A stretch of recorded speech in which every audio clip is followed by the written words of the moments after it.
Assalamualaikum warahmatullahi wabarakatuh. Perkenalkan, nama saya Arya Duta Sultan Syafiq dari program studi Teknik Industri.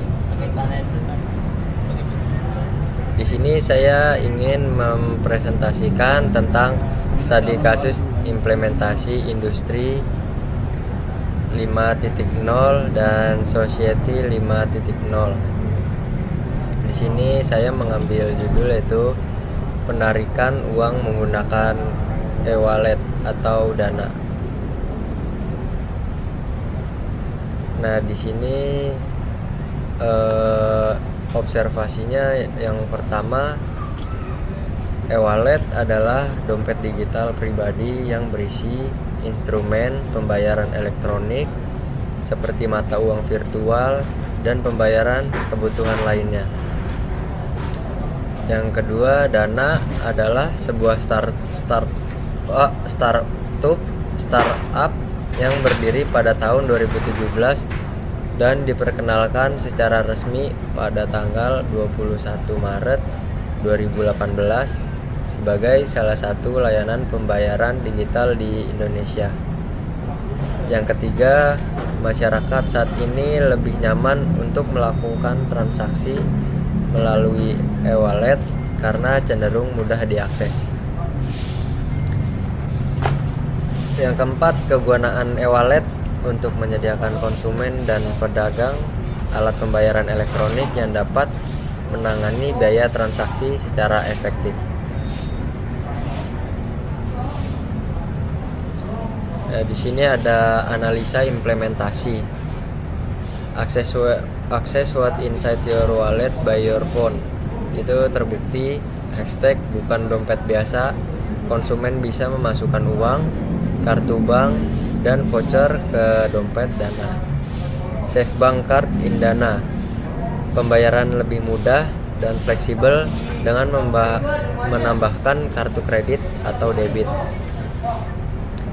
Fully assured dan protected, dipantau oleh Bank Indonesia dan Kominfo, bersertifikat PCI DSS dan ISO 27001. Dana selalu aman. Always protect with Dana.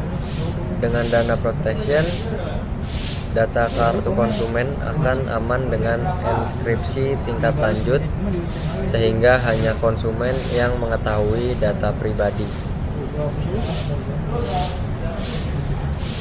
Di sini ada strategi digitalisasi yang dilakukan oleh perusahaan e-wallet dan e-wallet Dana melibatkan berbagai langkah untuk memperkuat posisinya di industri vintage, meningkatkan pengalaman pengguna dan memperluas jangkauan layanan. Digitalisasi ini mencakup inovasi teknologi, ekspansi ekosistem, serta peningkatan keamanan dan kemudahan dalam menggunakan aplikasi. Di sini ada gambar ini di saat menggunakan Dana. Selanjutnya, yang pertama, pengembangan infrastruktur teknologi. Dana berfokus pada pengembangan infrastruktur teknologi yang andal dan canggih untuk mendukung operasional layanan e-wallet mereka. Beberapa langkah kunci dalam strategi ini meliputi penggunaan cloud computing, integrasi API, otomasi proses internal, dan adopsi teknologi blockchain. Yang kedua, pengalaman pengguna yang lebih interaktif. Salah satu fokus utama Dana adalah menciptakan pengalaman pengguna user experience yang intuitif dan mudah dipahami.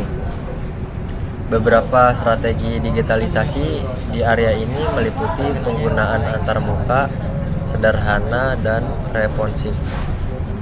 Fitur pembayaran near sentuh atau QR code, pembangunan layanan personal. Yang ketiga, ekspansi ekosistem digital.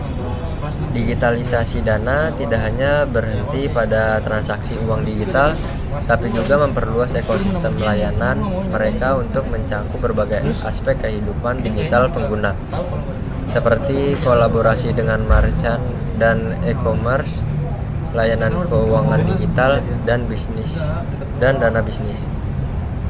Yang lu bilang waktu Selanjutnya yang keempat ada keamanan dan kepercayaan.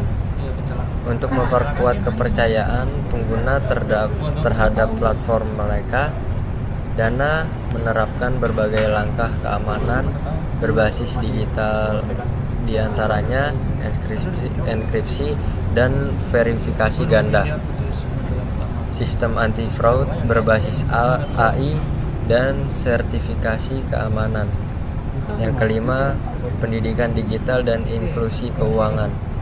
Sebagai bagian dari strategi digitalisasi, Dana juga melakukan berbagai inisiatif edukasi untuk meningkatkan literasi keuangan digital di kalangan masyarakat, seperti kampanye edukasi digital dan mendukung inklusi keuangan. Yang keenam ada data analitik dan pengambilan keputusan berbasis data. Pemanfaatan big data untuk menganalisis perilaku pengguna dan tren pasar. Dengan ini, mereka dapat mengidentifikasi kebutuhan pasar yang belum terpenuhi, mengembangkan produk baru, serta menyesuaikan promosi yang lebih efektif. Slide selanjutnya yaitu sebelum digitalisasi versus sesudah digitalisasi. Sebelum digitalisasi, transaksi keuangan termasuk penarikan dana bersifat manual, memerlukan penggunaan uang tunai, kunjungan ke bank atau ATM, dan menghadapi keterbatasan akses, efisiensi waktu, serta biaya yang lebih tinggi. Setelah digitalisasi melalui e-wallet Dana, transaksi keuangan menjadi lebih efisien, cepat, aman, dan dapat diakses kapan saja dan di mana saja, sesuai dengan fitur yang tersedia. Untuk penarikan uang melalui e-wallet, Dana dapat menggunakan fitur withdraw cash, lalu nanti uang dapat diambil di Alfamart maupun di Indomart terdekat. Inovasi ini tidak hanya memudahkan kehidupan sehari-hari, tetapi juga mendorong inklusi keuangan bagi masyarakat yang sebelumnya tidak terlayani oleh layanan perbankan tradisional. Sini ada bagian-bagiannya, yaitu strength atau kekuatan, pengalaman pengguna yang mudah, jaringan luas, keamanan tinggi, layanan inklusif. Lalu selanjutnya ada weakness atau kelemahan, ketergantungan pada internet, biaya pada transaksi tertentu, mendorong konsumen untuk malas. Analisis SWOT, opportunities atau peluang, inklusi keuangan terutama di daerah-daerah terpencil dan populasi yang belum terlayani oleh bank. Ekspansi layanan, peningkatan kolaborasi. Threats atau ancaman, kompetisi ketat dari e-wallet lain seperti OVO, GoPay, dan Link aja bisa mempengaruhi pangsa pasar Dana. Regulasi pemerintah, keamanan cyber. Nah, di sini ada daftar pustakanya. Nah, sekian presentasi dari saya. Kurang lebihnya mohon maaf. Assalamualaikum warahmatullahi wabarakatuh. Terima kasih banyak.